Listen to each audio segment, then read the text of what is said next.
Hello everyone, welcome back. My people, this is good news. So House of Rep is set to debate Nnamdi Kanu's release and health. So Honorable Obi Aguocha sent strong message. He also made a serious and emotional appeal, warning that Nnamdi Kanu's health is now at life-threatening stage. And also, he cleared the air what happened in the House of Representatives. He revealed that as far back as August 26, he had written to the Speaker of the House, Attorney General of the Federation, as well as Bola Tinubu, pleading for urgent medical attention for Kanu, and he says there has been no response. He incited medical reports, including one from the Nigerian Medical Association, confirming that Kanu is suffering from several organ deficiencies and critical low potassium levels. And then he says something that hit hard. This is not about politics, this is about humanity, it is about life, it is about justice. And also he supported Sowore for this massive protest or march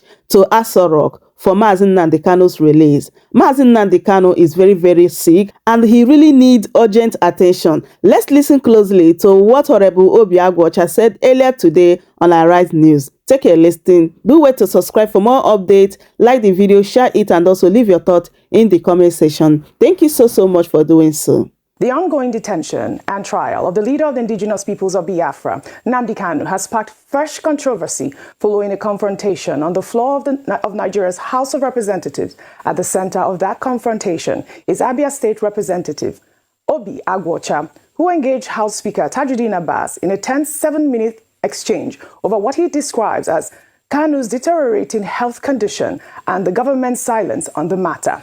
Aguocha had raised a point of privilege during Tuesday's plenary, demanding answers to a letter he submitted nearly 2 months ago to the Speaker, Attorney General of the Federation, Lateef, and President Bola Tinubu regarding Kanu's worsening health. In dramatic fashion, he declared that Nnamdi Kanu is on the verge of death, insisting it was a matter of life and death that warranted urgent parliamentary intervention. The Speaker ruled him out of order, but Aguocha's persistence has yielded results. The House is now scheduled to debate his motion this week following Deputy Speaker Benjamin Kalu's intervention. Well, Aguocha's involvement in this case is not coincidental. He has been formally authorized by Nnamdi Kanu himself to interface with the Nigerian government on his behalf. Well, joining us now to discuss these developments, the medical concerns, the parliamentary battle ahead, and what he believes must happen next is the representative for Ikuano, Umuahia North, Umuahia South Federal Constituency of Abia State, Honorable Obi Aguocha. Thank you very much for joining us on the program this morning.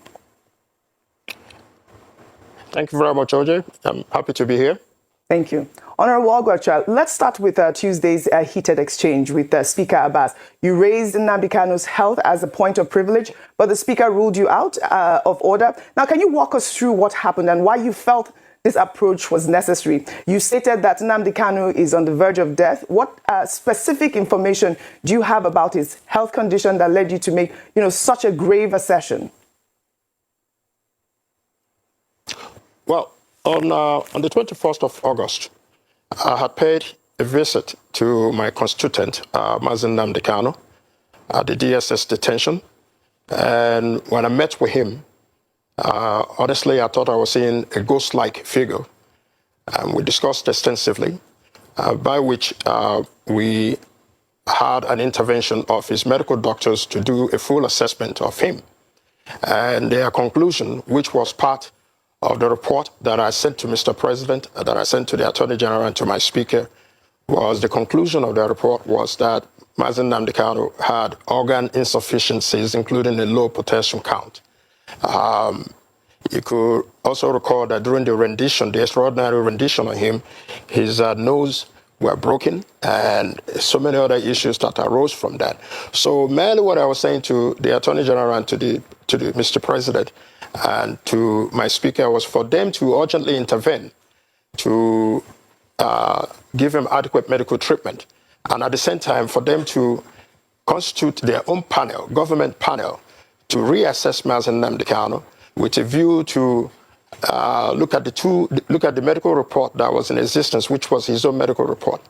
And the Attorney General actually constituted a medical team to reevaluate Nnamdi Kanu Upon their evaluation, they even went further than Nnamdi Kanu's team of doctors to also verify that there were other issues that even were not captured by Nnamdi Kanu's lawyers, doctors. So the court in its sitting also instituted another panel of Nigerian Medical Association to independently verify the other two reports and assess Nnamdi Kanu. So we are still waiting for the NMA report to be made available to the court so that we can look at how far that he has gone into the deterioration of his health. But Nnamdi Kanu, make no, we should not be under any illusion. He's sick, and if his health is not managed away from the primary health centers that he's been managed at the DSS facilities, what we are requesting for Mr. President is for him to intervene to have DSS transfer Nnamdi Kanu from a primary healthcare type facility to an adequate tertiary health facility anywhere in the country so that his health can be managed effectively. Otherwise, if by providence that they allow Nnamdi Kanu to continue to deteriorate and he dies in detention, it will be catastrophic and volatile, especially in the Southeast, for them to manage. What we want is for the government to be circumspect about it and look at it critically, that Nnamdi Kanu has a fundamental human right. He has neither been convicted for any crime in Nigeria, nor, so that for him, the same right that should be availed to me or to any other Nigerian should also be accorded to Nnamdi Kanu. His health is very paramount and must be treated accordingly. All right, Honorable Aguocha, thanks for the information. You're very specific. You're also very detailed.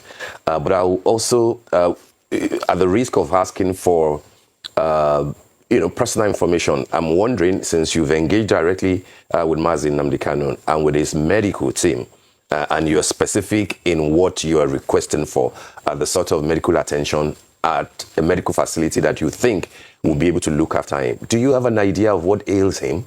What is he suffering from? I get the point of the broken nose, a few other things that you mentioned. But then if we're using phrases like on the verge of death and that the health is deteriorating, and we're talking, 2 months ago up till now, what precisely ails him? And what are your expectations when you return to plenary and you represent your demands to the Speaker of the House of Representatives? Are you hopeful that he will do the needful?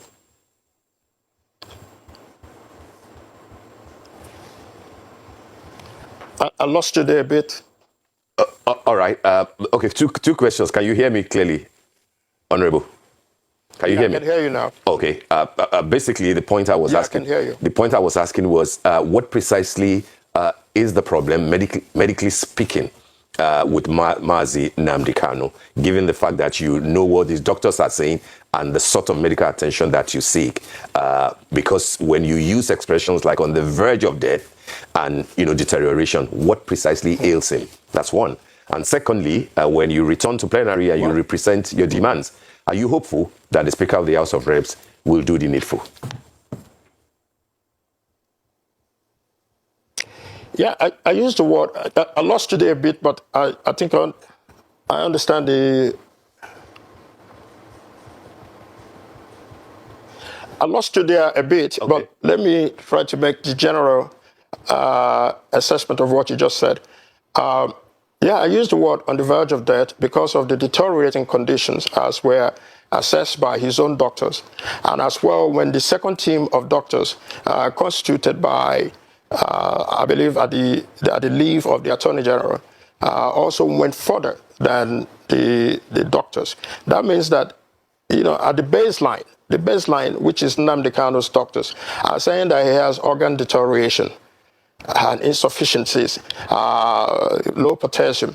And if we continue to allow him to stay in that condition unmanaged and not given adequate medical treatment, then what we are invariably saying that Nnamdi Kanu is going to be on the verge of death, which was why I urgently said, please take this man away from the DSS treatment facility, which can be compared at best to a primary health facility.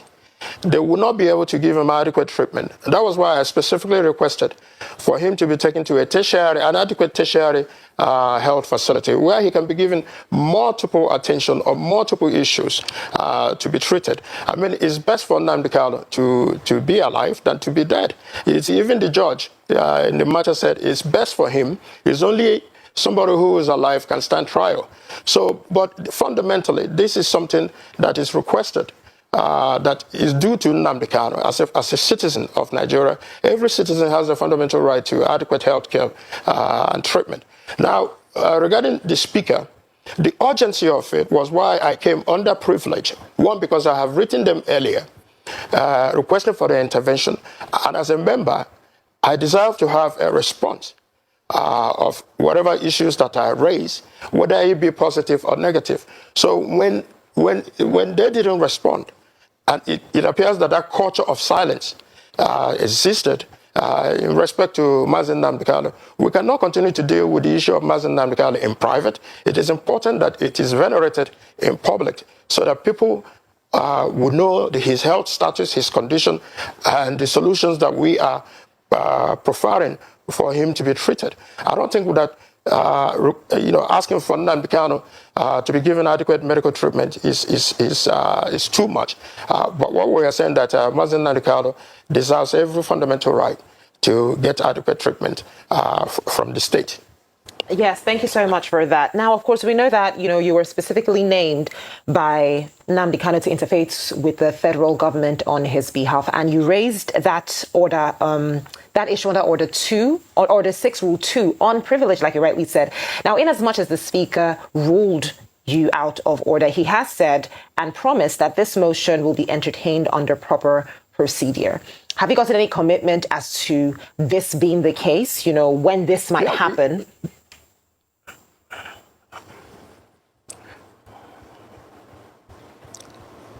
I'm also losing her.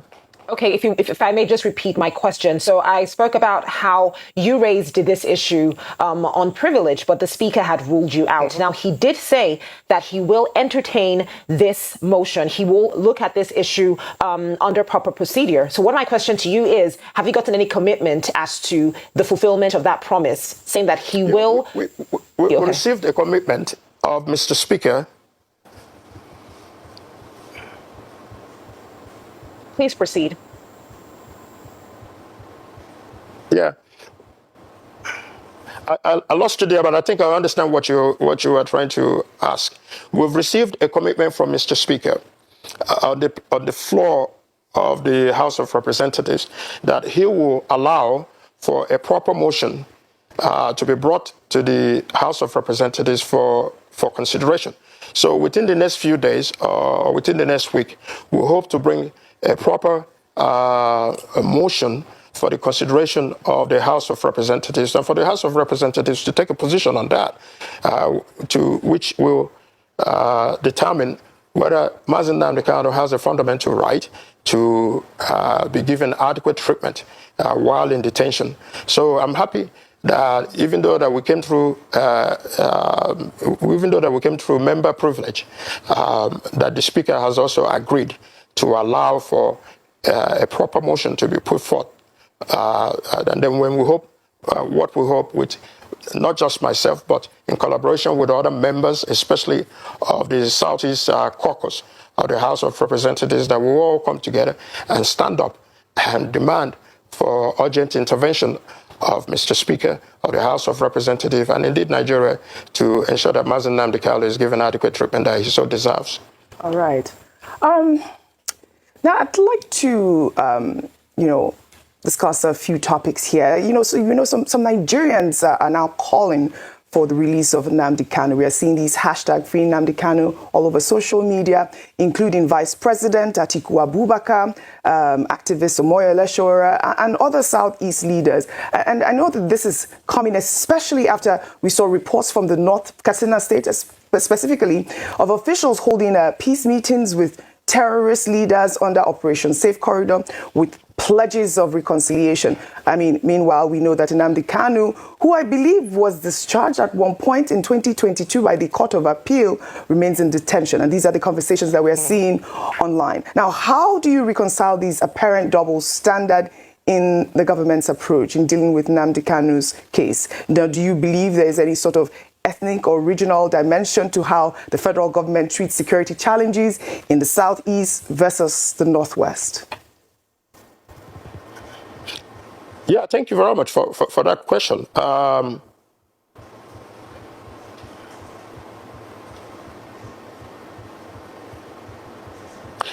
Yeah, thank you very much for that question, OJ. Clearly, Section 40 of the Nigerian Constitution as amended guarantees the right to peaceful assembly and association. So I'm very happy that despite the veil and the veil of silence that has existed all over the country, Nigerians are waking up to their responsibility and demanding for justice for Mazi Nnamdi Kanu. And if it takes for them to have a peaceful protest, then that's what it would take. I've endorsed that, that we all should speak up now. The truth is that in Nigeria, there appear to exist two sets of rules. One specifically for the Igbos and another for the other Nigerians, especially in the administration of criminal justice in Nigeria, where an Igbo man goes through a whole lot of challenges than any other tribe in Nigeria. That bias, I don't know where it exists and comes from, maybe since after the post-Civil War. But we are all Nigerians, regardless of our ethnic backgrounds, regardless of our cultural backgrounds. The same right that exists for a Northerner, for a Yoruba man, for any other tribe otherwise minded, is the same right that should exist for the Igbo man. There shouldn't be any special exceptions. I mean, look at Nnamdi Kanu. See, look at what we are fighting is even to get treatment. There are a whole lot of people in that gap previously that were held by the state that even demanded to go overseas to get treatment for their ailments. But in Nnamdi Kanu, it seems that we have to go 10 steps further, sometimes more challenges, uphill task, to even get the government to consider giving adequate medical treatment to Nnamdi Kanu. You also look at in the administration of criminal justice, the charges that have been put forth to Mazi Nnamdi Kanu, when others that were also in the same gap were pardoned or exonerated by the court at the determination of the court, they were free. But Nnamdi Kanu has been subjected for 10 years in trial. 10 years in trial, and to no end would that happen. So, but as of today, a lot of Nigerians are coming together to say enough is enough. Look at the recent pardon of Mr. President. He pardoned everybody, even those who are drug lords, those who have murdered people in the country. Yet Nnamdi Kanu has not been proved either through the court testimonies of witnesses or otherwise mandate that he has committed any offense. Yet he's been subjugated and he's been subjected to almost like his rights as a person have been dehumanized.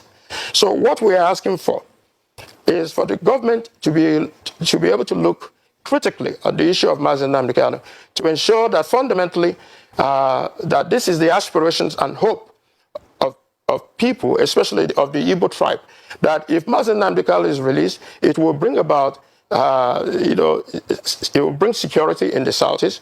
It will enhance productivity, and at the same time allow the Igbos to freely be engaged in various activities that Igbos are running away from because of high crime and criminality, banditry and assassination. So for Mr. President, it would also help Mr. President consolidate his goodwill in the southeast. But for him, and then you look at, I'm sorry to say, but when you look at his prosecution team, every member of his prosecution team are Yoruba. So the judge is Yoruba. It now appears as if it's a war between the Yoruba tribe and the Igbo tribe. It shouldn't be like that. So for us, it is critically important for the government to be circumspect about this, and the Igbos are asking for it, and that this is our this is our hope and aspiration, that the president can consider universally the release of Nnamdi Kanu so that Southeast can return to peace and Nnamdi Kanu can come to his family and be engaged in productive activities as he has been previously. That he's demanding and demanding for the welfare and well-being of his people is not it's not a crime. Right. Anybody can demand for the betterment of their people. After all, their people, which are the Igbos, themselves have felt exceedingly marginalized in this project called Nigeria. But we are Nigerians. We need to come together and work together, hand in hand, to ensure that what is good for the other tribes and what is good for every other person is also good for the Igbo man, and begin to stop this hatred, biases that occur when it's an Igbo man than otherwise stated. Right, so I'm pleading with Mr. President, I'm pleading. Go ahead. You were saying you're pleading to Mr. President, but I wanted to take you on that. We're pleading with Mr. President to take a second look at the issue of Nnamdi Kanu. When Nnamdi Kanu was initially arrested, he was 46 or 47 years old, and now he's about 57 years old, and still in detention, still on trial. And it is important that we bring all the spectacle to a conclusion and free Nnamdi Kanu as we are demanding for. I wanted to take you up on that rhetoric you made about the president granting clemency to 175 inmates and ex-convicts. Now, you know that the presidency is defending this as a legitimate exercise of constitutional powers of mercy. Now, given that you have been authorized by Nnamdi Kanu to interface with the federal government on his behalf, do you believe, now considering that he had, that Court of Appeal had discharged him in 2020, do you believe that Nnamdi Kanu should be a candidate for presidential clemency as well? Is that what you're suggesting? Have you explored this avenue? Well, the clemency starts with a conviction. Nnamdi Kanu has yet to be convicted in any court in Nigeria. Rather, he's been acquitted. Most charges against him has been discharged by a Nigerian court. The problem previously was Nigerian court were adamant and were not obeying court orders. So we want this president, like I said, to be circumspect as to many discharges that has happened in the case of Nnamdi Kanu. But on the whole, the president should be holistic. What is the best interest for the Southeast? For peace and stability in the Southeast, to have a reduction in high crime and criminality, banditry and assassination, starts from the release of Nnamdi Kanu. So it is important that the president understands that the Southeast must have to be made whole, that we can no longer continue to remain in silence and think that everything is going to be better. So what I'm pleading with Mr. President is, if he's listening today, Mr. President, we know that you are the original Jagaban, that you have the authority, constitutional authority, to bring these matters to a close by even invoking Section 174 of the Constitution to ensure that the discontinuation of the trial. Let us sit on a table, political round table, and seek common solutions to this. The Southeast are asking unequivocally for the release of Nnamdi Kanu. The entire Nigerians, as you will see maybe on October 20th, will come out in droves to demand for the release of Nnamdi Kanu. I believe that the president is a listening and attentive president, and I'm sure that he has heard various voices, and I'm sure that he's also looking for a solution on how to be able to solve this issue.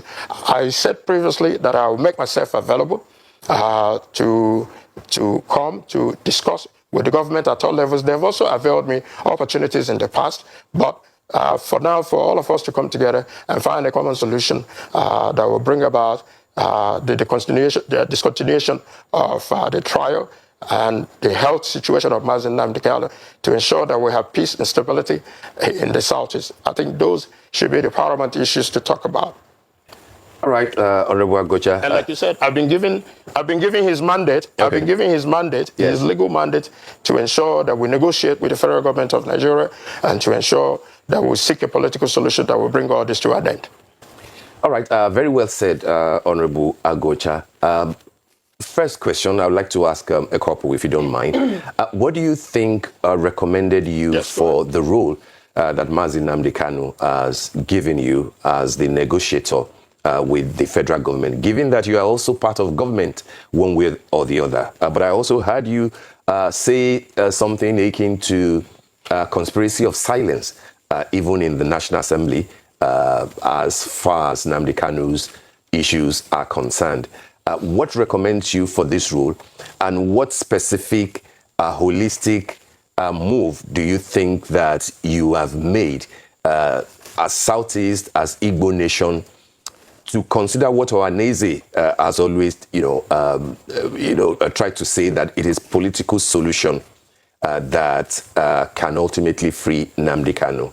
I'm asking this because you are also endorsing the protest, peaceful protest, we've been told, but then you are endorsing it on the one hand, and then on the other hand, you seem to be asking for a political solution. Do you think that the two can cohabit peacefully, given that you even use the word hatred when it comes to matters of the Igbo? So I'm trying to put all these things together to say, where precisely do you stand? A protest or peaceful negotiations to get Nnamdi Kanu sorted? Well, the honest truth, I lost you there as well. I'm losing your conclusions. Sorry, I lost you a bit there as well, but I think from what I could pick up, the Americans say you can walk and chew gum at the same time. So I can still support the protest because it is a guarantee of the Constitution. Like I said, Section 40 of the Constitution guarantees the right for peaceful assembly and association. So Nigerians are guaranteed to that. I'm also a Nigerian. If I feel that I need to protest against the silence, against the culture, repeated culture of silence in respect to Mazi Nnamdi Kanu, the injustice that be meted to Mazi Nnamdi Kanu, then it is my right as well, despite also being in government, to say, no, this is my primary constituent, which is Mazi Nnamdi Kanu, that I do not like how he's been treated, especially the administration of criminal justice, especially in regards to his health conditions. So on that side, I do not see that it is anything unusual or extraordinary for me to endorse such.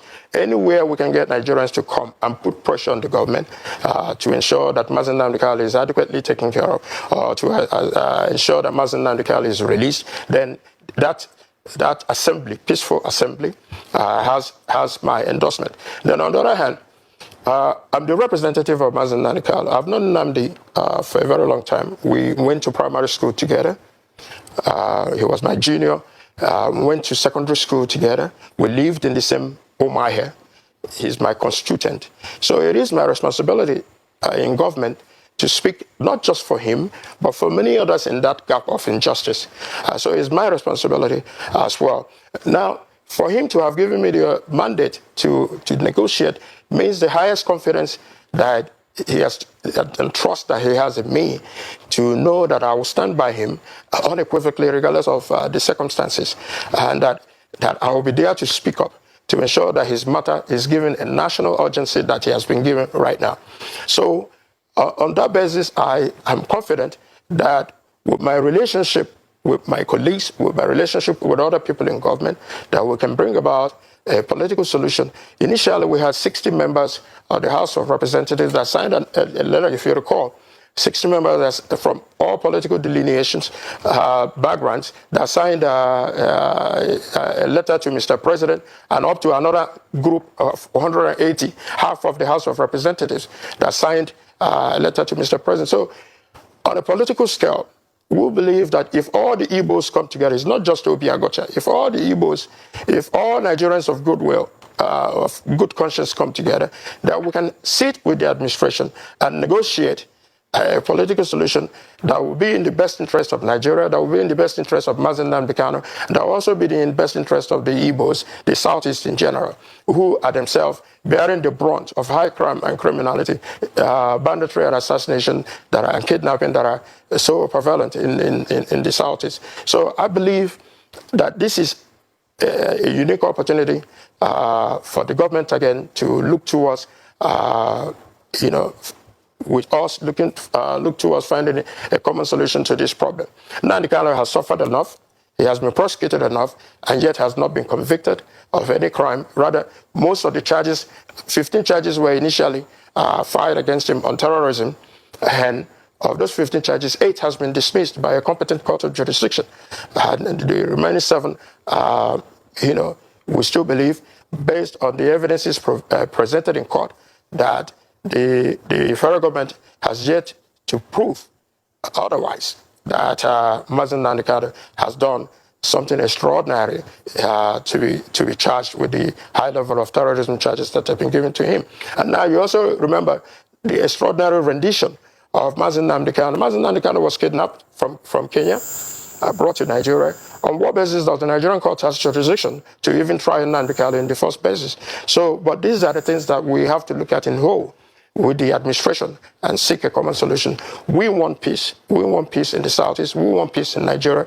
And we want everybody who goes through, especially in the administration of criminal justice, to ensure that, nobody is marginalized simply because of their race or marginalized simply because of their religion. Right. I believe that this is a unique opportunity this week and otherwise to be fully engaged with the government. Right. to bring a common solution to this. All right. On that note. So, my people, that is it. That was Honorable Obi Aguocha speaking with raw emotion and conviction. And honestly, he is right to stand that way, right? Let's be clear. This is not about a tribal settlement. This is about man's right to live and his right to receive proper medical care. Even while in detention, Mazen Nnamdi Kanu has been held for years. Court rulings have come and gone, and yet the system keeps delaying action while his health keeps getting worse. If these reports are true, that his organs are failing and his potassium levels are dangerously low, then every extra day of silence could be deadly. That is why Aguocha's words matters. He's not just defending Kanu, he is defending the principle of justice and humanity, and the country cannot claim to uphold the rule of law if it allows a detainee not yet convicted of any crime to die in the custody from neglect. Whether you agree with Mazen Nnamdi Kanu's ideology or not, but basic human right is non-negotiable, right? So denying him medical care is not justice. So if Mazen Nnamdi Kanu needs treatment, give him treatment, because he is a human being. And this is the reason why internet is catching fire. Like, a lot of people are coming out to support this massive protest to release Mazen Nnamdi Kanu, because this injustice is getting out of hand, my people. Even people from abroad, they are flying into Nigeria to support this planned Free Mazen Nnamdi Kanu's protest. My people, it is going to be massive. If Nigeria government do not want this protest, let them release Mazen Nnamdi Kanu, allow him to go and take medical care before this date, right? So, as I bring this update to you guys, I don't know what you think about what Honorable Aguocha said here. I would love you guys to leave your thoughts in the comment section as always. And don't forget to like, share, and subscribe for more updates. Thank you so much for watching, and I will see you guys in my next update. Goodbye for now. Welcome to Shammer Seniors TV.